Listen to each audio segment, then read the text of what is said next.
A South African police officer is living under an unrelenting shadow of fear, where death threats have become part of his daily existence after he vowed to expose corruption at the highest levels of power.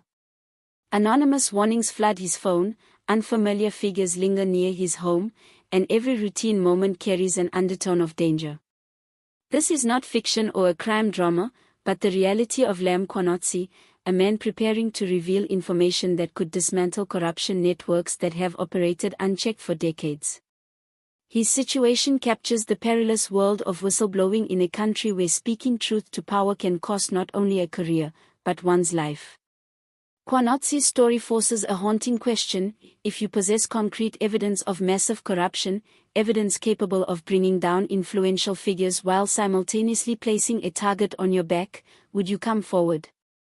Though his name may not be widely known beyond South Africa, within law enforcement and activist circles he has become a lightning rod, symbolizing both courage and risk.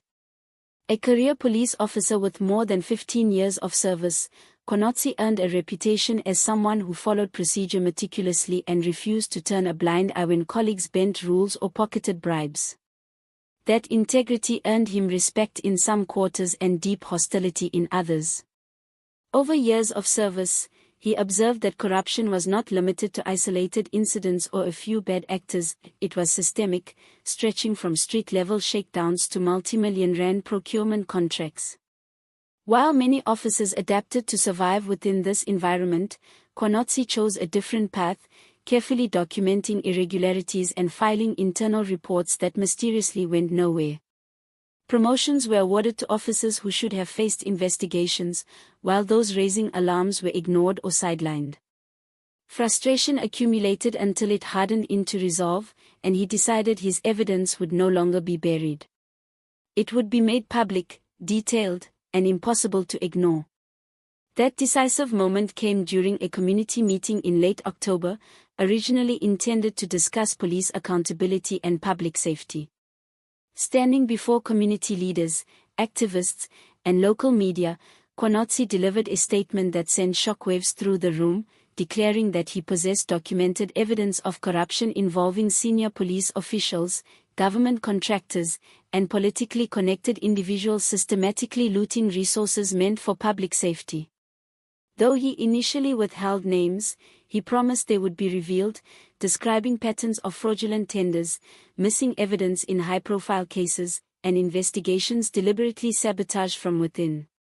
He spoke of falsified procurement documents, backdated authorizations, and shell companies linked to relatives of senior officials, delivering his claims with steady conviction and precise detail. The audience erupted in applause, but behind the public reaction officials exchanged uneasy glances, recognizing the implications of what had just been said. Within hours, clips of his speech spread rapidly across South African social media, attracting hundreds of thousands of views, and almost immediately the threats began. What started as vague warnings escalated into chillingly specific messages referencing his home address, family members, and daily routines. One message included a photograph of his car taken that same morning with a pointed reference to his daughter's school, while another described his lunch from the previous day down to the restaurant. These were not idle threats but clear demonstrations of professional surveillance, reinforced by silent phone calls in the early hours of the morning, subtle shifts in colleagues' behavior, and even signs of tampering with his vehicle. The message was unmistakable: institutional protection could not be relied upon. To understand why Mkhwanazi's revelations are so threatening, one must grasp the scale of South Africa's corruption crisis, a problem that is not marginal but deeply entrenched, having accelerated dramatically during the era of state capture under former President Jacob Zuma. Billions of rand intended for infrastructure, healthcare, education, and public safety were siphoned off through elaborate patronage networks, a reality laid bare by the Zondo Commission, which exposed collusion between corporations and government officials to rig contracts, manipulate law enforcement, and shield politically connected criminals. In this environment, police corruption has become normalized in many areas, with citizens expecting to pay bribes for basic services, evidence dockets vanishing, witnesses being intimidated, and beneficiaries of the system investing heavily in its preservation. When someone like Mkhwanazi threatens to expose the inner workings of these networks, it is not merely an attack on individuals but a challenge to an entire ecosystem of power. According to sources close to him, the evidence he has compiled connects multiple power centers, implicating senior police officials, construction companies benefiting from inflated contracts, political figures, and organized crime syndicates. The allegations include tenders awarded to companies with histories of non-delivery, interference in criminal investigations, and deliberate sabotage of evidence against politically connected suspects, with the names he plans to reveal belonging to people with significant power and resources capable of ruthless retaliation. History underscores the danger he faces, as South Africa has seen whistleblowers harassed, exiled, and assassinated, from officials exposing irregularities in COVID-19 procurement to investigators pursuing cases against powerful figures. In this context, the threats against Mkhwanazi are credible and the moment deeply precarious. Public reaction has been polarized, with thousands of South Africans rallying behind him on social media, praising his courage and demanding protection, while civil society organizations have urged the government to ensure his safety and allow him to present his evidence without interference. At the same time, skepticism persists, with some questioning his motives, suggesting publicity-seeking or political manipulation, and others asking why he chose to go public instead of relying on formal investigative channels.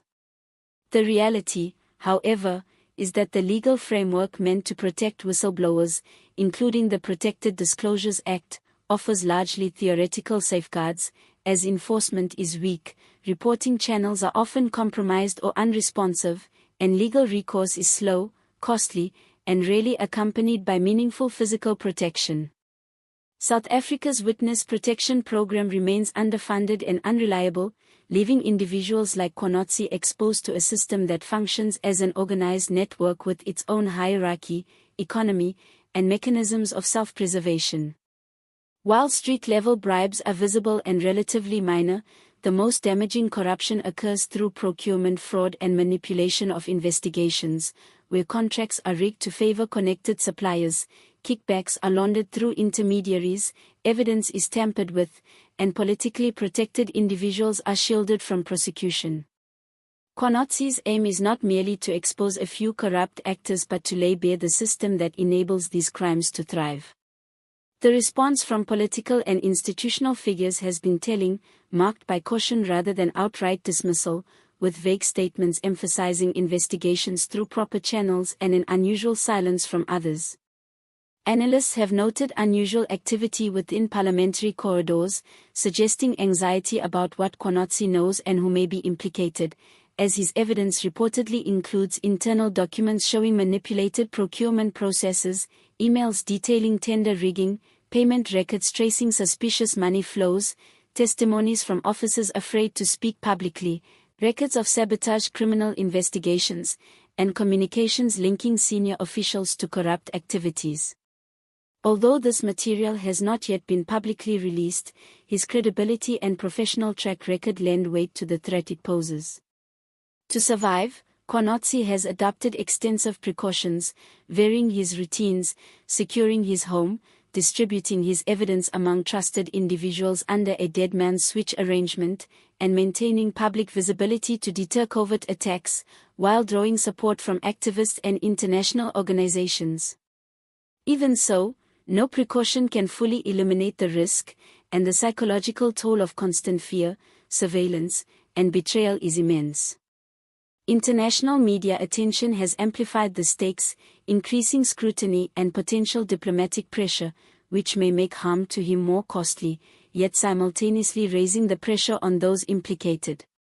Reports suggest that other officers, emboldened by his stance, may be preparing to come forward, raising the possibility of a cascade of revelations reminiscent of major anti-corruption drives seen in other countries, a scenario that entrenched networks fear most. Official responses from the South African Police Service have remained carefully ambiguous, acknowledging the allegations and threats while emphasizing internal mechanisms and promising investigations, a pattern familiar to those who have watched whistleblowers face containment strategies that create the appearance of action without delivering accountability. Several outcomes remain possible, ranging from the worst-case scenario in which Mkhwanazi is killed and the evidence disappears, to scenarios where he survives but the evidence languishes in bureaucratic limbo, or, more optimistically, where investigations lead to arrests and reforms. The most transformative outcome, though least likely, would be a domino effect of whistleblowers overwhelming the system and forcing fundamental change. His case illustrates stark lessons. Whistleblowing is a profoundly uneven fight. Public visibility can both protect and provoke. Institutional reform requires systemic change rather than individual heroism, and international attention can help but cannot substitute for domestic political will. Corruption is not an abstract concept, it undermines security, public services, and development, and expecting isolated individuals to maintain integrity within a broken system reflects a deeper collective failure. Mkhwanazi's courage exposes a fundamental truth: the fight against corruption is as much about protecting the brave as it is about punishing the corrupt, and he should not need heroism simply to be heard. Reporting wrongdoing should be safe, routine, and respected, yet the current system demands extraordinary moral sacrifice. His story remains unfinished, and how it ultimately resolves will send a powerful message about whether challenging entrenched corruption is truly possible in South Africa. Beyond his personal fate, it raises a broader question about how citizens engage with institutions, tolerate behavior from leaders, and sustain pressure for accountability. Mkhwanazi chose courage over safety, and whether that choice proves transformative or tragic will depend not only on his resolve but on the actions of institutions, civil society, international observers, and those who wield power, making his story a defining test of South Africa's commitment to justice, governance, and the protection of those willing to defend both.